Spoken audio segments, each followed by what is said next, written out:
जय हिंद दोस्तों, स्वागत है आप सभी का अपने यूट्यूब चैनल एनालिसिस वाला पर। दोस्तों आज है 27 सितंबर और 27 सितंबर को सेकंड शिफ्ट का आपका आरआरसी ग्रुप डी का जो एग्जाम था समाप्त हो गया है। तो 3 लोगों का एग्जाम था, आशा करते हैं कि अच्छा गया होगा।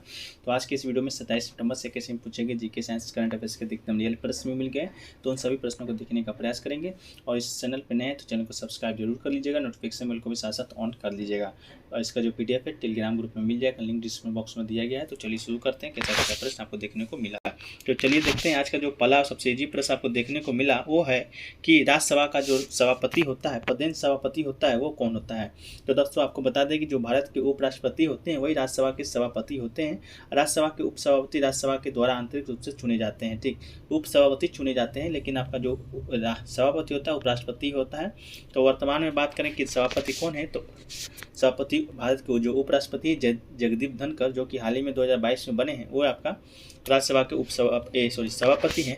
इसके अलावा उपसभापति की बात करेंगे तो हम लोग तो उपसभापति आपका हरिवंश नारायण सिंह जी आपके उपसभापति हैं। ठीक, अगला क्वेश्चन जिससे पूछा गया था आपका कि हॉकी विश्व कप 2023 की मेजबानी भारत के किस शहर करेगा, भारत का कौन सा शहर करेगा। आप लोग को मालूम होगा जो 2023 का जो पुरुषों का हॉकी विश्व कप होना है वो दोस्तों आपका 15वां संस्करण होगा और अंतर्राष्ट्रीय हॉकी महासंघ के द्वारा आयोजित विश्व चैंपियनशिप है। और ये दोस्तों भुवनेश्वर के कलिंग स्टेडियम में और भारत में राउरकेला में बिजू पटनायक हॉकी स्टेडियम में 13 से लेकर 29 जनवरी 2023 तक आयोजित किया जाएगा। तो आपको भुवनेश्वर से पता चल गया होगा कि भारत के किस राज्य में आपका आयोजित किया जाएगा। भुवनेश्वर जो कि उड़ीसा का राजधानी है, तो उड़ीसा में दोस्तों आपका राइट आंसर हो जाएगा। उड़ीसा में ही आपका आयोजित किया जाना है 2023 ईस्वी में 13 से 29 जनवरी तक के बीच में। ठीक है, अगला क्वेश्चन पूछा गया था आपका कि होम रूल लीग की स्थापना किसने किया था। तो दोस्तों आपको बता दें कि 1915 से 1916 के मध्य में 2 होम रूल लीग की स्थापना हुआ था। आपको जब पूछा गया था बाल गंगाधर तिलक का होम रूल के बारे में, तो उसी में आपको कह दिए थे कि एनी बेसेंट का भी होम रूल आपसे पूछा जाएगा। तो पुणे में जो होम रूल लीग की स्थापना किया था बाल गंगाधर तिलक किया था, और मद्रास में जो होम रूल लीग की स्थापना की थी एनी बेसेंट ने की थी। तो आज के आपके ऑप्शन में एनी बेसेंट था, तो एनी बेसेंट आपका बिल्कुल राइट आंसर हो जाएगा। ठीक है, याद रखिएगा इसको, पुणे में आपका बाल गंगाधर तिलक और मद्रास में आपका एनी बेसेंट। आपका जो ईस्वी है दोनों का आपका सेम ही है। ठीक है, अगला क्वेश्चन दोस्तों पूछा गया था CnH2n-2 किसका रासायनिक सूत्र है। तो ये दोस्तों आपका एल्काइन का रासायनिक सूत्र है। तो CnH2n-2 आपका एल्काइन का रासायनिक सूत्र बिल्कुल राइट आंसर हो जाएगा। इसके अलावा अल्केन की बात करेंगे तो एल्केन में दोस्तों CnH2n+2 हो जाएगा, एल्काइन में -2, एल्कीन में +2। और जब कुछ नहीं ना प्लस होगा ना माइनस होगा तो आपका एल्कीन का सूत्र हो जाएगा। तो इन तीनों को दोस्तों आप याद कर लीजिए या आप माइंड में रख लीजिए। इन तीनों से अधिकतम जो शिफ्ट होते हैं सभी शिफ्टों में एक न एक प्रश्न आपसे पूछे ही जाते हैं। अगला क्वेश्चन दोस्तों पूछा गया था पंचायत से संबंधित कौन सा आर्टिकल आपका है निम्नलिखित में से। तो आपका इस संविधान संशोधन के द्वारा संविधान भाग 9 को जोड़ा गया था, कौन सा 73वां संविधान संशोधन के द्वारा, जो कि 1992 में हुआ था, पारित 1993 में हुआ था। ठीक, तो भाग 9 जोड़ा गया था। मूल संविधान में भाग 9 के अंतर्गत पंचायती राज से संबंधित उपबंधों की चर्चा है, जो कि आर्टिकल 243 में किया गया है। तो आपके पास 243 नंबर ऑप्शन था, जो कि बिल्कुल राइट आंसर हो जाएगा।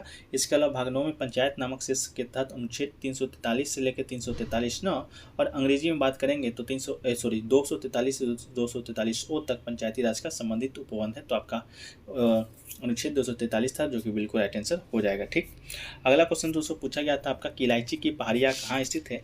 इलायची की पहाड़ी दोस्तों जो कि दोस्तों आपका तमिलनाडु में स्थित है। कार्डमम पहाड़ी एक पर्वत, उसी के नाम से दोस्तों आपका इलायची पर्वत के नाम से जाना जाता है, जो कि दोस्तों तमिलनाडु में स्थित है।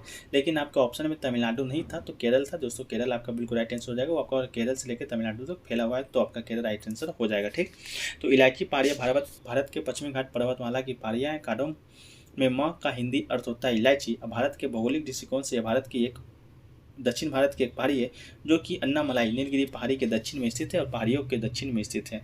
तो आपका बिल्कुल केरल आपका राइट आंसर हो जाएगा। बहुत लोगों का करना है क्योंकि आपका ऑप्शन में तमिलनाडु था ही नहीं। अगला क्वेश्चन पूछा गया था दोस्तों शिया और सुन्नी धर्म, शिया और सुन्नी किस धर्म से संबंधित है। तो शिया और सुन्नी धर्म की बात करेंगे दोस्तों तो ये मुसलमान समुदाय का संबंधित है। मुसलमानों में मोटे तौर पर शिया और सुन्नी को 2 समुदायों में बांटा गया है।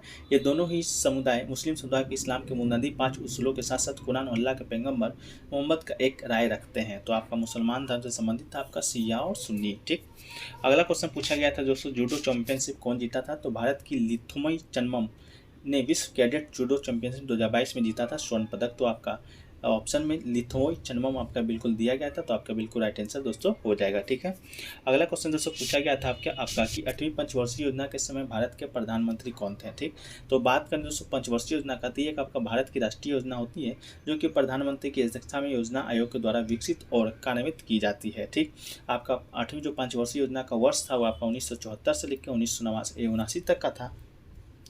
और उस समय दोस्तों प्रधानमंत्री की जब बात की जाएगी तो उस समय आपके जो प्रधानमंत्री थे आपके PV नरसिम्हा राव थे, जो कि दोस्तों आपके ये 8वीं पंचवर्षीय योजना के अध्यक्ष भी थे। ठीक, और उपाध्यक्ष की जब बात की जाएगी तो उपाध्यक्ष दोस्तों आपका प्रणब मुखर्जी, जो आगे चलकर आपका राष्ट्रपति भी बने थे।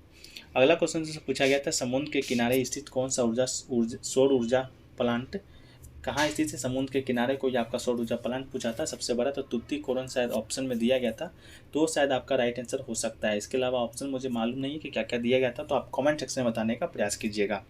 अगला क्वेश्चन पूछा गया था दोस्तों आपका कोवैक्सीन से रिलेटेड, कोविड का जो कोवैक्सीन वैक्सीन है आपका कोवैक्सीन, उससे संबंधित पूछा गया था कि इसको किसने बनाया है। प्रश्न आपका हालांकि घुमावदार था, लेकिन इसका जो आंसर होगा आपका भारत बायोटेक ने बनाया देश का पहला कोरोना वायरस वैक्सीन कोवैक्सीन, जुलाई से शुरू होगा इंसानों पर परीक्षण। ठीक, तो आपका भारत बायोटेक बिल्कुल राइट आंसर दोस्तों हो जाएगा, जो कि कोवैक्सीन बनाया है। ठीक, और कोविशील्ड कौन बनाया है, तो कोविशील्ड आपका सीरम इंस्टीट्यूट बनाया था। ठीक, अगला क्वेश्चन दोस्तों पूछा गया था कि संस्कृत भाषा से कौन सी भाषा की उत्पत्ति हुई है। तो संस्कृत भाषा की जब बात की जाएगी तो ये आपका हिंद आर्य भाषा है, जो कि हिंद यूरोपीय भाषा परिवार का एक शाखा है। आधुनिक भारतीय भाषाएं जैसे हिंदी, बंगला, मराठी, सिंधी, पंजाबी, नेपाली आदि इसी से उत्पन्न हुई है। इन सभी भाषाओं में यूरोपीय बाजारों की रोमानी भाषा भी आपका शामिल है। संस्कृत में वैदिक धर्म से संबंधित लगभग सभी धर्म ग्रंथ लिखे गए हैं। तो अपना ऑप्शन से देख लीजिएगा कौन सा आपका ऑप्शन दिया गया था, हिंदी था, बंगला था, मराठी था, सिंधी था, पंजाबी था। इसके अलावा जो ऑप्शन दिया गया था आप कमेंट सेक्शन में बताने का प्रयास कीजिएगा। अगला क्वेश्चन पूछा गया था दोस्तों आवर्त सारणी में धातुओं को किस समूह में रखा गया है। तो दोस्तों आवर्त सारणी की जब बात की जाएगी तो पहले समूह के तत्वों को क्षारीय धातु के रूप में रखा गया है, तो पहला समूह आपका दिया गया होगा, तो आपका बिल्कुल राइट आंसर दोस्तों हो जाएगा। ठीक, अगला क्वेश्चन दोस्तों पूछा गया था कि आत्महत्या की थैली, कोशिका की आत्महत्या की थैली किसे कहा जाता है। तो ये दोस्तों आपका लाइसोसोम को आत्महत्या की थैली कहा जाता है। इसकी खोज आपका CD डुवे ने किया था। इसका कार्य कोशिका के अंदर अनावश्यक पदार्थ का विघटन करना है। लाइसोसोम का जो निर्माण होता है गोल्जी कॉय में होता है, तो आत्महत्या की थैली आपका लाइसोसोम को दोस्तों कहा जाता है। ठीक, अगला क्वेश्चन पूछा गया था प्रकाश संश्लेषण से उत्पाद क्या बनता है। इस तरह का कोई प्रश्न आपका पूछा गया था। तो बात करें दोस्तों प्रकाश संश्लेषण से कार्बन डाइऑक्साइड जल के बीच रासायनिक अभिक्रिया के फलस्वरूप ग्लूकोज का निर्माण होता है और ऑक्सीजन आपका मुक्त होता है। शोषण में इसके विपरीत ग्लूकोज के ऑक्सीकरण के फलस्वरूप जल और कार्बन डाइऑक्साइड बनती है। तो आपका क्वेश्चन क्या गया था वो आप ही बताइएगा, क्वेश्चन कंफर्म दोस्तों नहीं है। अगला दोस्तों पूछा गया था कि बाल संरक्षण दिवस 2022 जो आपका हाल ही में बनाया गया है वो आपका कितने नंबर का बनाया गया है। ठीक है, तो बाल संरक्षण अधिनियम जो 2022 की बात करेंगे दोस्तों, तो राष्ट्रीय बाल अधिकार संरक्षण आयोग NCPR ने 1 मार्च 2022 को अपना 70वां स्थापना दिवस मनाया है। तो आपका 17 ऑप्शन में दिया गया था, तो बिल्कुल आपका राइट आंसर हो जाएगा। और बात की जाएगी तो कार्यक्रम की जो मुख्य अतिथि थी वो आपका महिला एवं बाल विकास जो मंत्री हैं स्मृति जुबिन ईरानी जी थे। ठीक, अगला क्वेश्चन दोस्तों पूछा गया था आपका ATP का फुल फॉर्म क्या होता है। ठीक, तो ATP के फुल फॉर्म की बात किया जाएगा दोस्तों, तो आपका एडेनोसाइन ट्राइफॉस्फेट आपका ATP का फुल फॉर्म होता है एडेनोसाइन ट्राइफॉस्फेट, आपका बिल्कुल राइट आंसर हो जाएगा। इसके अलावा दोस्तों पूछा गया था आपका कि 31 अक्टूबर को एकता दिवस किसकी याद में मनाया जाता है। तो दोस्तों बात करें एकता दिवस नेशनल यूनिटी डे, राष्ट्रीय एकता दिवस हर साल 31 अक्टूबर को मनाया जाता है। भारत के जो लौह पुरुष हैं सरदार वल्लभ भाई पटेल की जयंती को मनाने के लिए भारत सरकार ने 2014 में इस दिन की शुरुआत की थी। किस दिन की, तो एकता दिवस की शुरुआत। ठीक, अगला क्वेश्चन पूछा गया था कि सबसे अधिक चालकता किसकी होती है। तो दोस्तों क्या पूछा गया था, क्वेश्चन तो कन्फर्म नहीं है, लेकिन विद्युत का जो सबसे अच्छा चालक धातु है वो आपका चांदी सबसे राइट आंसर हो जाएगा। अगर चांदी दिया होगा तो आपका बिल्कुल करेक्ट होगा। अगला क्वेश्चन दोस्तों पूछा गया था आपका कि जब तरंग पानी से हवा में जाता है तो क्या फर्क पड़ता है। इस तरह का भी कोई प्रश्न आपसे पूछा गया था, प्रश्न आपका क्लियर नहीं है। इसके अलावा पूछा गया था आपका कि लैक्टिक अम्ल किस में पाया जाता है। तो लैक्टिक अम्ल की बात करेंगे दोस्तों, तो इससे प्रथम स्वीडन के रासायनिक वैज्ञानिक कार्ल विल्हेम ने सिले ने 1870 में विलगति किया था, मतलब खोजा था। लैक्टिक अम्ल एक कार्बोक्सिलिक अम्ल है जिसका जो अनुस्रोत होता है C3H6O3 होता है। मांसपेशी में इस अम्ल को एकत्रित होने से थकावट पैदा होता है। तो लैक्टिक अम्ल कहाँ पाया जाता है, तो आपका बॉडी में बात की जाए तो मांसपेशियों में पाया जाता है।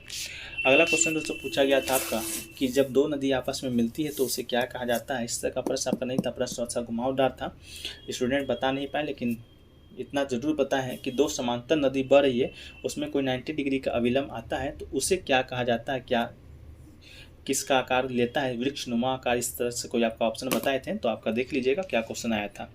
ठीक है, इसके अलावा दोस्तों इतना ही प्रश्न अभी तक मिले हैं, और भी प्रश्न मिलेंगे तो उसको पीडीएफ में शामिल कर दिया जाएगा। पीडीएफ आपको टेलीग्राम ग्रुप में मिल जाएगा। इसके अलावा 17 अगस्त से लेकर 18 सितंबर तक, मतलब कि 18 सितंबर नहीं अभी तक का, मतलब कि कितना फोर्थ फेज तक एग्जाम हुआ है, सभी का पीडीएफ लेना चाहते हैं ऑनलाइन फॉर्मेट में, तब बात 20 रुपये के शुल्क पर ले सकते हैं। लिंक डिस्क्रिप्शन बॉक्स में दिया गया है। इसके अलावा व्हाट्सएप नंबर पर भी संपर्क कर सकते हैं। तो मिलते हैं इसी प्रकार के नेक्स्ट नए वीडियो में। तो चैनल पर नए, चैनल को सब्सक्राइब और नोटिफिकेशन बेल को ऑन जरूर कर लीजिएगा। तो चलिए मिलते हैं नेक्स्ट वीडियो में।